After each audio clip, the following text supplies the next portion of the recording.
draw an analogy to what is happening in Afghanistan. She said that don't test the patience of the people. I am not answerable for Mehbooba Mufti Sahiba. 1 minute. I am not answerable for Mehbooba Mufti Sahiba, nor was she speaking from a platform of the PAGD, nor am I an office bearer of the PAGD. I am here in my capacity as the J&K National Conference Vice President. If there is something you want to ask me about my party and my party's leadership, I'll be more than happy to answer. I am not answerable for anything Ms. Mufti says or does on her own party platform. Dr. Saab yesterday said that he regrets. Dr. Saab yesterday एक minute, आपको मौका मिला था ना?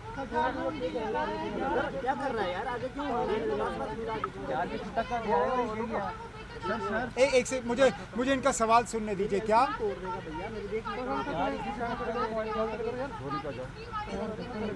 मुझे आपका सवाल सुनाई नहीं दे रहा है?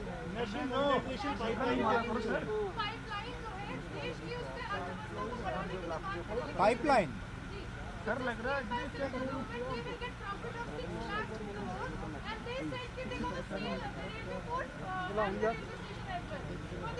privatization and monetization of the assets of the... Then I think it's important that you draw a distinction between privatization and monetization. Monetization is giving an asset on a lease, but not transferring the ownership of that asset. I see no reason why I should be opposed to a scheme that is looking to monetize an asset that is otherwise not being able to give me a suitable return. If these same assets were being privatized, I would then have questions to ask the government. But as far as monetizing an asset is concerned, if the ownership of that asset is not being transferred and the government is able to earn from an asset that is otherwise dead, why should I oppose it?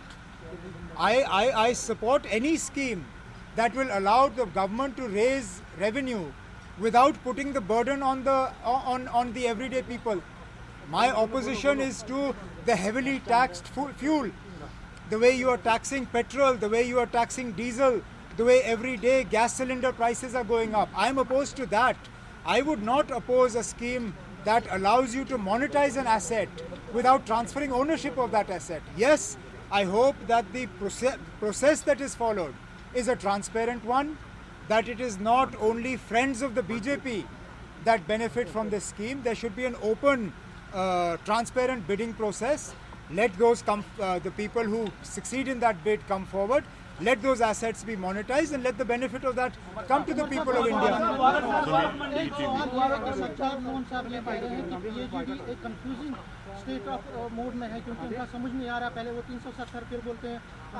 लेकिन आप, मैं माफ़ी चाहता हूँ, लेकिन Sajjad loan साहब को PAGD पे सवाल उठाने का कोई हक नहीं है, क्योंकि सजाद लोन साहब ने जिस तरह PAGD को छोड़ा और जिस तरह बहाना बना के उसको छोड़ा, इस बात के बावजूद के उस इलेक्शन में उसकी पार्टी के लोगों ने भी PAGD के खिलाफ इलेक्शन में वो मैदान में उतरे।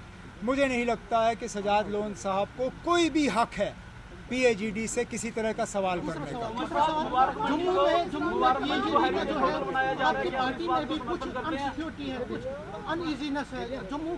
लेकिन अब हम अभी लगभग 4 घंटे की मीटिंग कर चुके हैं जम्मू के साथियों के साथ।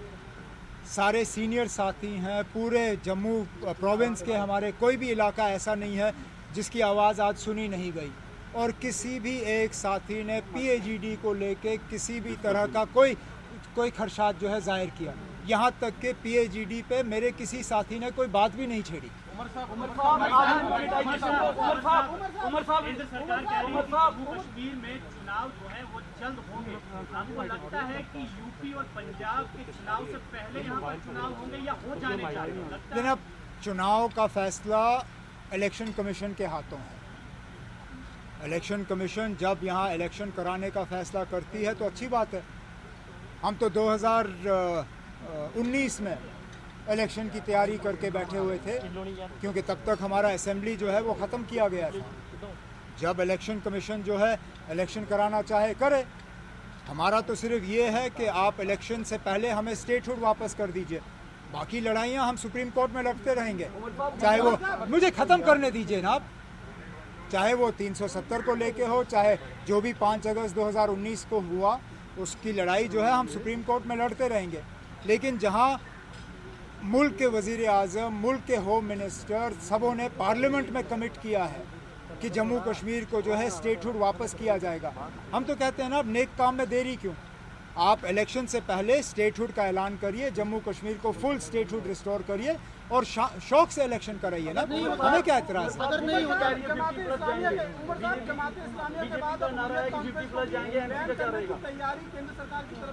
ना, मैंने ऐसी कोई बात नहीं देखी। हाँ, ज़रूर एक एजेंसी के तरफ से ये खबर चली, लेकिन उसके बाद ऐसी कोई कार्रवाई तो हुई नहीं है। कार्रवाई होती है उसके बाद मुझसे सवाल पूछिए नहीं मिलता तो आप चुनाव लड़ेंगे ना। आप मुझे अच्छी तरह से जानते हैं ना, मुझे 20-22 साल हो गए सियासत में, मैं अगर मगर सवालों का जवाब नहीं देता हूँ, क्योंकि अगर मगर सवाल का जवाब फिर अगर मगर में ही आपको मिलेगा।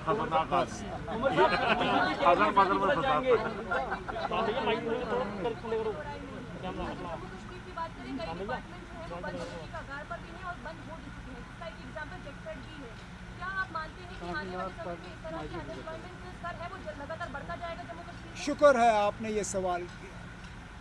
तो फिर मुझे बताइए ना, 5 अगस्त 2019 का मकसद क्या था? जम्मू कश्मीर के लोगों को कहा गया था कि 370 ही एक रुकावट है और 370 के हटने के बाद यहाँ बेरोज़गारी का खात्मा होगा। लेकिन आपने खुद सवाल में कहा कि यहाँ बेरोज़गारी जो है रोज़ बरोज़ बढ़ती जा रही है।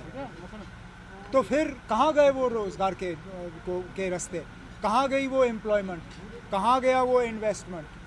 यहाँ तक कोई बेचारे जो कमा रहे थे उनकी कमाई भी आपने छीन ली। यहाँ जम्मू शहर में अच्छी खासी कमाई जो है दरबार मूव के ज़रिए की जाती थी।